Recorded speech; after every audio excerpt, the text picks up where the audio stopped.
Ruin fall summit की उस बर्फीली कगार से गिरते ही हवा का वह भयानक शोर जो विहान के कानों को फाड़ रहा था, अचानक एक डरावनी खामोशी में बदल गया। वह गिरावट महज एक शरीर का नीचे गिरना नहीं था, वह एक वास्तविकता से दूसरी वास्तविकता के बीच का पलायन था।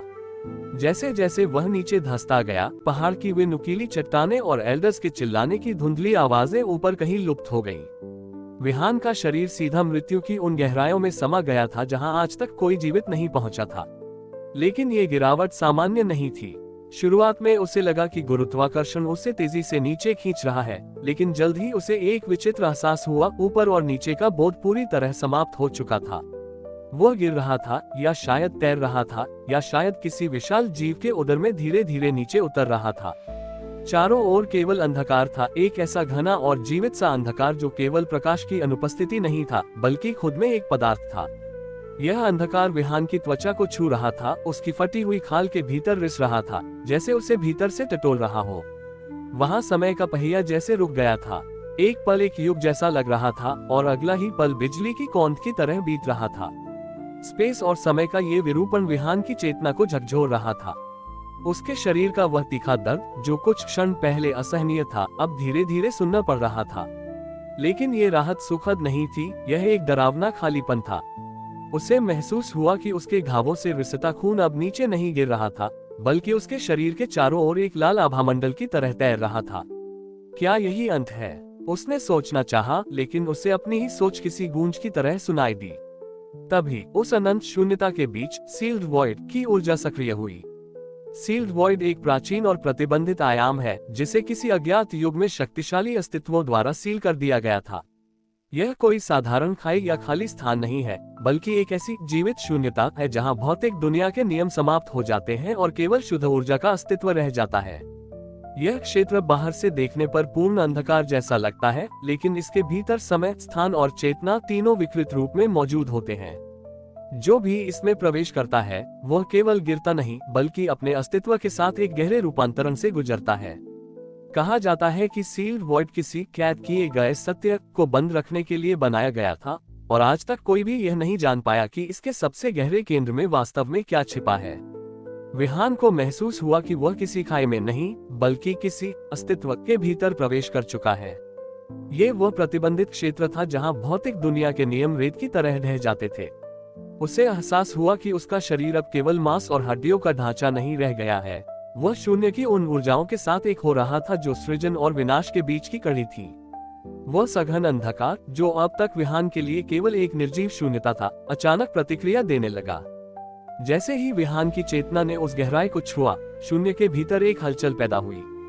हवा में मौजूद वे सूक्ष्म काले कण, जो अब तक स्थिर थे, एक चुंबकीय खिंचाव के साथ विहान के शरीर की ओर बढ़ने लगे। ऐसा लग रहा था मानो वह निर्वात क्षेत्र सदियों से किसी का इंतजार कर रहा था, और आज उसे वह मिल गया था जिसे वह पहचानता था। विहान की इंद्रियों में एक बड़ा बदलाव आया। जहां पहले उसे केवल अंत का भय था, अब वहां एक अजीब सी आत्मीयता महसूस होने लगी। उसे पहली बार यह एहसास हुआ कि सील्ड वॉइड उसे खत्म करने के लिए नहीं, बल्कि किसी अज्ञात कारण से उसे स्वीकार करने के लिए बना है। उसे लगा जैसे ये स्थान कोई भौतिक जगह नहीं, बल्कि एक जीवित चेतना है जो उसकी आत्मा की गहराइयों में झांक रही थी। अंधकार के वे कण उसकी त्वचा के रोम छिद्रों के माध्यम से भीतर प्रवेश करने लगे। हर कण के साथ विहान को एक प्राचीन स्मृति, एक गूंज सुनाई दे रही थी। वह ऊर्जा उसकी आत्मा को जांच रही थी, उसके संघर्षों को तौल रही थी और उसके उस विद्रोही स्वभाव को परख रही थी जिसने कालगिरी संप्रदाय के नियमों को चुनौती दी थी। विहान को अब डर नहीं लग रहा था। उसने अपने अस्तित्व को उस ऊर्जा के हवाले कर दिया। जैसे ही उसकी चेतना और शून्य की ऊर्जा का मिलन हुआ, उसे एक गूंजती हुई आवाज सुनाई दी, जो बाहर से नहीं बल्कि उसके भीतर से आ रही थी। एक ऐसी भाषा जो उसने कभी नहीं सुनी थी, फिर भी वह उसका अर्थ समझ पा रहा था। सील्ड वॉइड ने उसे एक अपराधी के रूप में नहीं, बल्कि एक योग्य उत्तराधिकारी के रूप में स्वीकार कर लिया था। उसके चारों ओर का अंधकार अब एक सुरक्षा कवच की तरह चमकने लगा था, और विहान उस अनंत शून्य के केंद्र में एक नई शक्ति के जन्म का गवाह बन रहा था। शून्य की ऊर्जा जब विहान की आत्मा की गहराइयों को टटोल रही थी, तब उसे वहां एक ऐसी चीज मिली जो मृतप्राय शरीर में भी दहक रही थी। विहान की चेतना के सबसे सुरक्षित कोने में एक हल्की सी थराहट हुई, एक ऐसी सुनहरी गूंज जो उस गहरे अंधकार के बीच किसी दूरस्थ तारे की तरह टिमटिमा रही थी। ये वह डेमन लोटस नहीं था जिसे विहान ने रूइनफॉल समिट की पथरीली जमीन पर एल्डर्स के कदमों में छोड़ दिया था। वह तो केवल एक भौतिक ढांचा था, हार्ड मास की दुनिया का एक खिलौना, जो अब विहान के भीतर जाग रहा था। वो उस कमल की रेजिडुअल इम्प्रिंट थी, एक आत्मिक छाप जो उस निर्माण प्रक्रिया के दौरान उसकी रूह में हमेशा के लिए अंकित हो गई थी। विहान ने उस कमल को केवल बनाया नहीं था, उसने उसे अपने रक्त और इच्छा शक्ति से सींचा था, और वही अवशिष्ट ऊर्जा अब इस शून्य की पुकार पर जाग उठी थी। विहान के शरीर के भीतर ऊर्जा के हल्के लेकिन लयबद्ध कंपन शुरू हो गए। उसकी नसों में, जहां कभी कालगिरी संप्रदाय की शीतल कलाएं बहती थी, अब एक नई गर्माहट का संचार होने लगा। ये छाप एक धड़कन की तरह थी, धप धप, जो हर सेकंड के साथ और अधिक स्पष्ट होती जा रही थी। जैसे जैसे यह आंतरिक गूंज बढ़ी, सील्ड वॉइड का अंधकार भी उस पर प्रतिक्रिया देने लगा। अंधेरे के वे काले लच्छे जो विहान के चारों ओर लिपटे थे, अचानक थम गए। वहां कोई टकराव नहीं था, कोई घर्षण नहीं था, इसके बजाय वहां एक पहचान थी, जैसे दो बिछड़े हुए प्रेमी सदियों बाद मिल रहे हों। शून्य की अनंत और ठंडी ऊर्जा ने विहान के भीतर की उस सुनहरी गूंज को महसूस किया और जैसे उसे सलाम किया। विहान को महसूस हुआ कि उसके सीने के केंद्र से सुनहरी लकीरें फूट रही हैं, जो उसकी त्वचा पर किसी प्राचीन मानचित्र की तरह फैल रही थी। डेमन लोटस की वह गूंज शून्य की ऊर्जा को खींचने के लिए एक लंगर का काम करने लगी। अब वह शून्य उसे केवल स्वीकार नहीं कर रहा था, बल्कि उसके भीतर समाहित होने लगा था। एक रहस्यमयी तालमेल बन चुका था। विहान का शरीर उस दिव्य सुनहरी छाप और इस आदिम काले शून्य के बीच का संगम स्थल बन गया। उसे एहसास हुआ कि उसने जिस डेमन लोटस को अपना अंतिम आविष्कार समझा था, वह तो केवल एक चाबी थी, एक ऐसी चाबी जिसने उसके लिए ब्रह्मांड के सबसे गुप्त द्वार को खोल दिया था। अब उसकी आत्मा न केवल जीवित थी, बल्कि एक ऐसी शक्ति में रूपांतरित हो रही थी जिसकी मार्शल वर्ल्ड ने कभी कल्पना भी नहीं की होगी। जैसे ही डेमन लोटस की सुनहरी गूंज और शून्य की काली ऊर्जा के बीच का तालमेल अपने चरम पर पहुंचा, विहान के सामने छाया हुआ वह अभेद्य अंधकार फटने लगा। ये किसी बादल के हटने जैसा नहीं था, बल्कि जैसे वास्तविकता का पर्दा ही बीच से चीर दिया गया हो। उस हटते हुए कोहरे के पीछे जो दृश्य उभरा, उसने विहान की चेतना को सुन्न कर दिया। उसके सामने एक विशालकाय अकल्पनीय संरचना प्रकट हुई। यह कोई पत्थर की इमारत या गुफा नहीं थी, यह एक महासील थी। अंतरिक्ष की शून्यता में तैरती यह संरचना मीलों लंबी और ऊंची प्रतीत हो रही थी।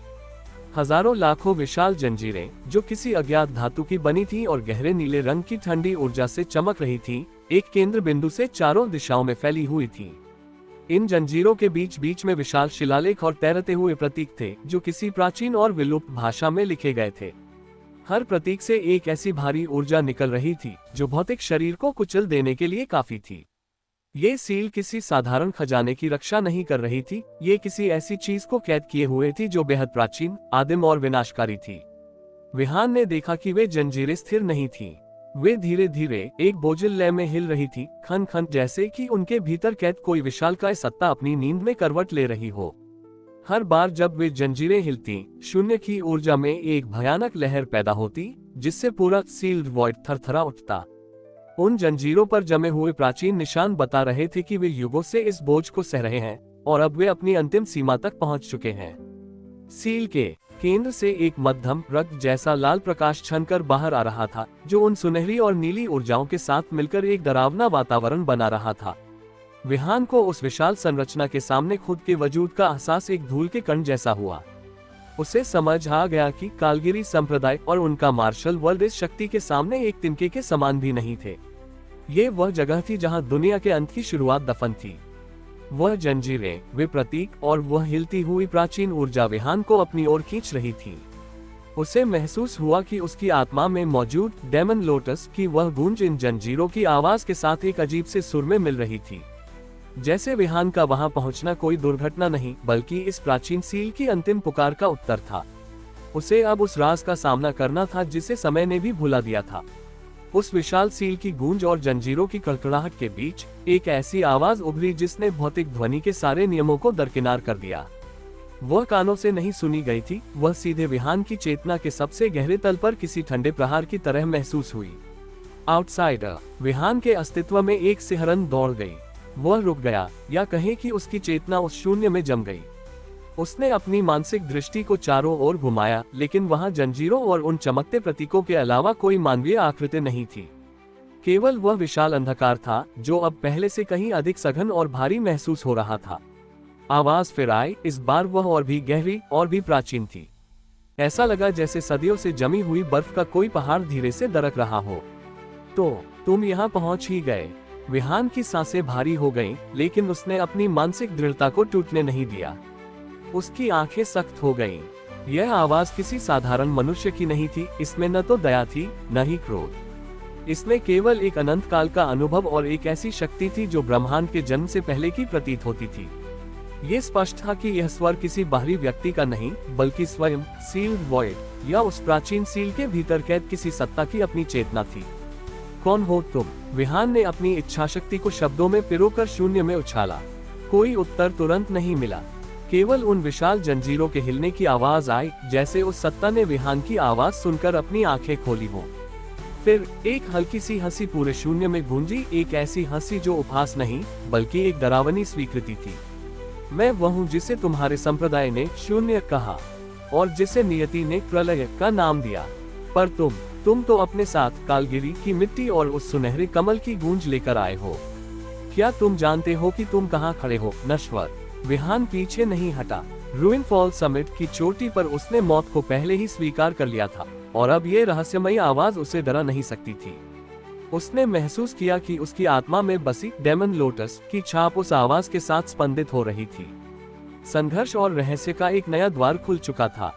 वह केवल एक भगोड़ा नहीं रह गया था, वह अब एक ऐसे खेल का हिस्सा था जिसकी बिसात स्वयं काल ने बिछाई थी। शून्य की उस डरावनी आवाज के बाद सील्ड वॉइड का वातावरण किसी भयानक प्रलय की तरह उबलने लगा।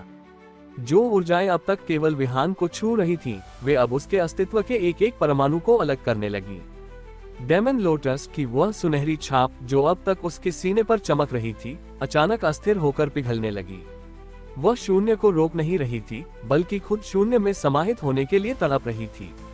विहान का लहूलुहान शरीर अब स्थिर नहीं था, वह उस अनंत शून्यता के दबाव में टूटने लगा था। उसे एहसास हुआ कि भौतिक शरीर और मानवीय अहंकार के साथ इस सील्ड वॉइड की ऊर्जा को झेलना असंभव है। ये वह क्षण था जिसे प्राचीन ग्रंथों में अस्तित्व का विलोपन कहा गया है। उसकी चेतना, जो अब तक टुकड़ों में बिखरी हुई थी, एक अंतिम बार जागी, पर विजय के लिए नहीं, बल्कि यह समझने के लिए कि उसका अंत अनिवार्य है। उसने पहली बार इस स्थान के क्रूर सत्य को समझा। यह मृत्यु का द्वार इसलिए था क्योंकि यहाँ पुराने को पूरी तरह मरना पड़ता था। सील्ड वॉइड एक ऐसी भट्टी थी जो केवल तभी नया रूप देती है जब पिछला अस्तित्व पूरी तरह राख हो जाए। विहान की आंखों में अब कोई योद्धा वाला संकल्प नहीं था, बल्कि एक गहरा समर्पण था। वह समझ गया कि नियति ने उसे यहाँ जीवित रहने के लिए नहीं, बल्कि खुद को मिटाकर फिर से रचने के लिए भेजा है। उसने अपनी मुट्ठियां ढीली छोड़ दी और अपनी चेतना के आखिरी बंधनों को भी खोल दिया। वह अब लड़ने वाला पीड़ित नहीं था, बल्कि वह एक आहुति बनने को तैयार था। जैसे ही उसने अपने अस्तित्व का मोह त्यागा, परिवर्तन की वह हिंसक प्रक्रिया शांत होने लगी और उसके स्थान पर एक ऐसी ऊर्जा ने ले ली जो उसे भीतर से शून्य कर रही थी। विहान ने खुद को उस अंधेरे के हवाले कर दिया, ये जानते हुए कि उसका स्व अब हमेशा के लिए मिटने वाला है। सील्ड वॉइड की वे महाजंजीरें एक अंतिम बार बड़ी जोर से हिली और उनसे निकलने वाली नीली ऊर्जा की एक विशाल लहर पूरे शून्य में फैल गई। विहान के नश्वर शरीर की सीमाएं अब समाप्त हो चुकी थीं। शून्य की उस प्रचंड ऊर्जा ने उसके हाड़ मांस के भौतिक अस्तित्व को पूरी तरह विखंडित कर दिया था। वह शरीर जिसे कालगिरी संप्रदाय के एल्डर्स ने लहूलुहान किया था, अब उस शून्य का हिस्सा बनकर नष्ट हो चुका था। लेकिन जो शेष बचा था वह था विहान का अविनाशी आत्म तत्व। ये केवल उसकी शक्ति का नहीं, बल्कि उसके पूरे अस्तित्व की समझ का रूपांतरण था। डेमन लोटस की वह सुनहरी छाप अब शून्य के काले अंधकार के साथ पूरी तरह विलीन हो चुकी थी। विहान अब केवल एक गिरा हुआ इंसान या कालगिरी संप्रदाय का कोई विद्रोही नहीं रहा था। उसकी आत्मा अब एक ऐसी रहस्यमयी प्रणाली का हिस्सा बन चुकी थी जो इस भौतिक संसार के तुच्छ नियमों से बहुत ऊपर थी। अचानक वह सारा अनंत अंधकार और वे विशाल जंजीरें एक बिंदु पर सिमटने लगी। विहान की चेतना जो अब तक पूरे शून्य में फैली हुई थी, एक तीव्र केंद्र की ओर खींचने लगी।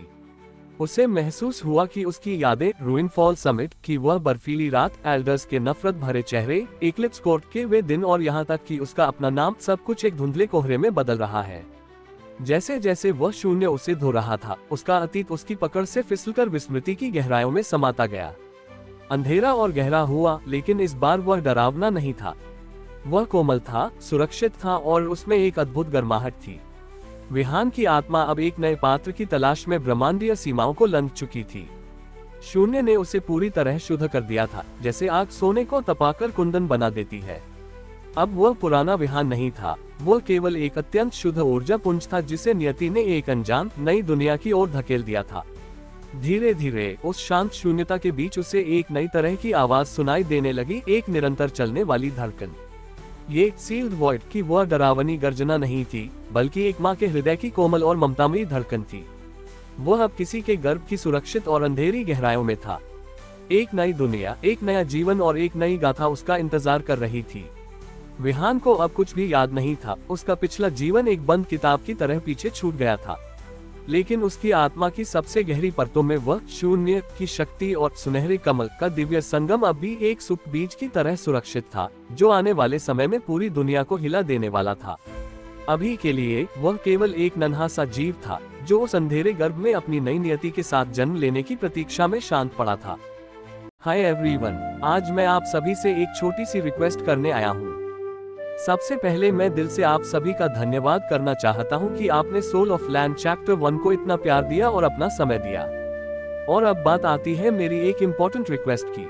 अगर आपको चैप्टर 1 पसंद आया हो तो कृपया इस वीडियो को लाइक करें और चैनल को सब्सक्राइब करना बिल्कुल न भूलें। लेकिन सबसे ज्यादा जरूरी बात यह है कि आप कमेंट करके जरूर बताएं कि आपको चैप्टर 1 कैसा लगा। क्या ये कहानी आपको इंटरेस्टिंग लग रही है? और क्या आप चाहते हैं कि मैं सोल ऑफ लैंड की इस ऑडियो सीरीज को आगे भी कंटिन्यू करूं? मैं आपसे ऑनेस्टली फीडबैक जानना चाहता हूं, क्योंकि मेरे लिए सिर्फ व्यूज या नंबर्स इम्पोर्टेंट नहीं है, बल्कि आपका ओपिनियन सबसे ज्यादा इम्पोर्टेंट है। अगर मान लो सिर्फ 9-10 लोग भी इस कहानी को पसंद करते हैं, तो भी मैं उनके लिए इस सीरीज को आगे कंटिन्यू करूंगा, क्योंकि मेरे लिए हर एक लिसनर वैल्यूएबल है, चाहे वो 10 हो या 1000। तो बस आप लोग कमेंट में जरूर बताना कि आपको चैप्टर 1 कैसा लगा, और अगर आप चाहते हैं कि आगे के चैप्टर्स आए तो वो भी जरूर लिखना। आपका सपोर्ट ही मेरी सबसे बड़ी मोटिवेशन है। धन्यवाद कि आपने ये वीडियो देखा। मिलते हैं नेक्स्ट एपिसोड में, तब तक के लिए टेक केयर।